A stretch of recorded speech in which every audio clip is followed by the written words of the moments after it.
पश्चिम बंगाल में इस बार का विधानसभा चुनाव दो बातों में सिमट गया है। पहला, क्या भारतीय जनता पार्टी हिंदू वोट को मजबूत कर सकती है? दूसरा, क्या टीएमसी का मुस्लिम वोट बढ़ जाएगा? बंगाल में तेजी से ध्रुवीकृत हो रहे राजनीतिक परिदृश्य में तृणमूल कांग्रेस और भारतीय जनता पार्टी की चुनावी रणनीतियां बहुत हद तक समान हैं। अपने प्रतिद्वंदी के लिए उम्मीद के मुताबिक अपने संबंधित धर्म आधारित वोट बैंक को मजबूत करना। कोई भी दल राज्य के ऐतिहासिक धर्मनिरपेक्ष लोकाचार का प्रतिनिधित्व करने का दावा नहीं कर सकता है। बंगाल के चुनावी समर में लेफ्ट और कांग्रेस का गठबंधन तीसरी ताकत के तौर पर उतरी है। लेफ्ट कांग्रेस ने इसके लिए मुस्लिम धर्मगुरु पीरजादा अब्बास सिद्दीकी को भी साथ में कर लिया है। पीरजादा ने हाल ही में भारतीय धर्मनिरपेक्ष मोर्चा आईएसएफ नाम से नई पार्टी बनाई है। विवाद से बचने के लिए कांग्रेस ने तर्क दिया कि बंगाल में अकेले वामपंथियों ने आईएसएफ के साथ गठजोड़ किया है, लेकिन दूसरे राज्यों में लेफ्ट के साथ गठजोड़ होने के कारण कांग्रेस को भी बंगाल में इस फैसले में लेफ्ट का साथ देना पड़ा। अगर लेफ्ट कांग्रेस के पास पीरजादा सिद्दीकी है तो बीजेपी के पास योगी आदित्यनाथ है। उत्तर प्रदेश के मुख्यमंत्री योगी आदित्यनाथ ने कल जय श्री राम, लव जिहाद और गौ तस्करी सहित सांस्कृतिक राष्ट्रवाद के सभी दृष्टिकोणों को रेखांकित करते हुए मालदा में रैली किया। इसके साथ ही बीजेपी के हाई वोल्टेज इलेक्शन कैंपेन की शुरुआत भी कर दी। ममता बनर्जी को पिछले एक दशक में विभाजनकारी बयानबाजी से मुक्त राज्य में मुस्लिम समुदाय को आक्रामक तरीके से लुभाने के लिए जिम्मेदार ठहराया जा रहा है। अब बीजेपी की हिंदुत्व की राजनीति के लिए भी यहाँ जगह बन गई है। साल 2019 के लोकसभा चुनाव में बंगाल में बीजेपी 57% हिंदू वोट हासिल किया था।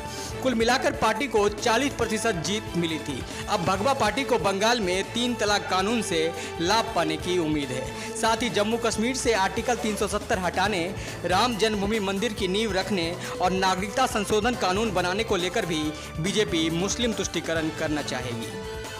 2019 के लोकसभा परिणामों के आधार पर अगर नजर दौड़ाया जाए तो मुस्लिम तुष्टीकरण का फायदा दीदी को हुआ था। कुल मिलाकर टीएमसी ने 22 सीटें जीती और 164 विधानसभा क्षेत्रों में नेतृत्व किया, जो कि 147 के आंकड़े से आधे तक पहुंच गए थे। हालांकि टीएमसी उत्तर बंगाल और दक्षिण पश्चिम में बीजेपी से हार गई। टीएमसी ने दक्षिण में क्लीन स्वीप किया, जहां उसने 19 सीटों पर जीत हासिल की। दक्षिण में अपने प्रभुत्व को बरकरार रखने का मतलब है कि पार्टी 2019 में 65% मुस्लिम वोट शेयर पर लटक गई। कुल मिलाकर अल्पसंख्यक समुदाय राज्य की 27% आबादी है, जो बेशक वोट शेयर के लिहाज से एक बड़ा नंबर है। ये 100 से अधिक विधानसभा सीटों के नतीजे पलट सकता है। वहीं पश्चिम बंगाल में असदुद्दीन ओवैसी की AIMIM ऑल इंडिया मजलिस ए इत्तेहादुल मुस्लिमीन की एंट्री स्वाभाविक रूप से चिंता का कारण है।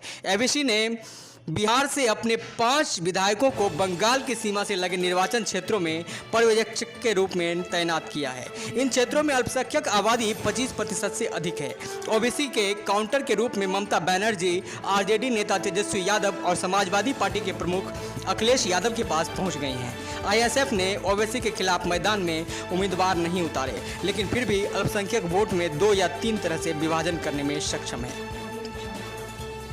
जाति के संदर्भ में बीजेपी फिर से वामपंथियों की पहचान अज्ञेयवादी राजनीति के साथ ममता को तोड़ने की चाल चल रही है। सीएम ममता बनर्जी ने काउंटर अटैक करते हुए प्रभावशाली दलित मतुआ समुदाय विभाजन के शरणार्थियों का मुद्दा उठाया और उन्हें चुनावी वादे से अपने साथ लाने की कोशिश की। राज्य में इनकी आबादी 17% है। ये समुदाय वामपंथियों से दूर है, लेकिन अब बीजेपी की ओर रुख कर रहे हैं। नागरिकता कानून ने इस प्रक्रिया को बढ़ा दिया है। गृहमंत्री अमित शाह कोविड-19 वैक्सीनेशन अभियान के बाद तेज तर्रार मतुआ समुदाय को नागरिकता का वादा करके उनकी उम्मीदें बढ़ा दी हैं। ओवैसी दलित और एसटी के लिए बीजेपी की पहुंच की बात करें तो ये 12 संसदीय आरक्षित सीटों में से 7 में ही है। ऐसे में भी बीजेपी ममता बनर्जी की उपराष्ट्रवाद और बाहरी बयानबाजी के सामने एक समग्र हिंदू पहचान बनाने का प्रयास करती है। बेशक हिंदू पहचान में बंगाली पहचान को स्वीकार करना एक चुनौती है, लिहाजा बीजेपी नेताजी सुभाष चंद्र बोस और रविंद्रनाथ टैगोर जैसे प्रतीकों को विनियोग कर रही है। पीएम मोदी के बदले लुक को इसी से जोड़कर देखा जा रहा है। ममता बनर्जी ने अपेक्षाकृत छोटे लेकिन चुनावी रूप से महत्वपूर्ण हाशिए के समुदायों के लिए हर कदम पर बीजेपी के कदमों को गिनाया है।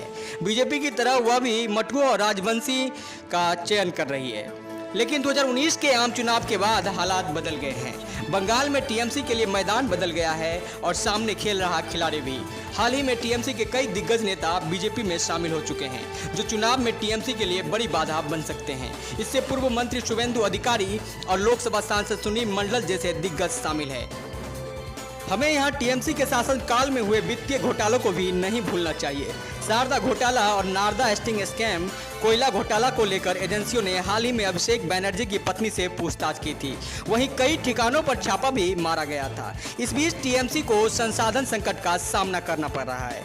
अब 8 चरणों में होने जा रहे बंगाल चुनाव में टीएमसी को बड़ी आर्थिक चुनौती का सामना करना पड़ सकता है। बेशक चुनाव आयोग ने इसे चुनावी हिंसा से बचने का तरीका बताया है, मगर साफ है कि इससे टीएमसी बड़े सोच में पड़ गई होंगी।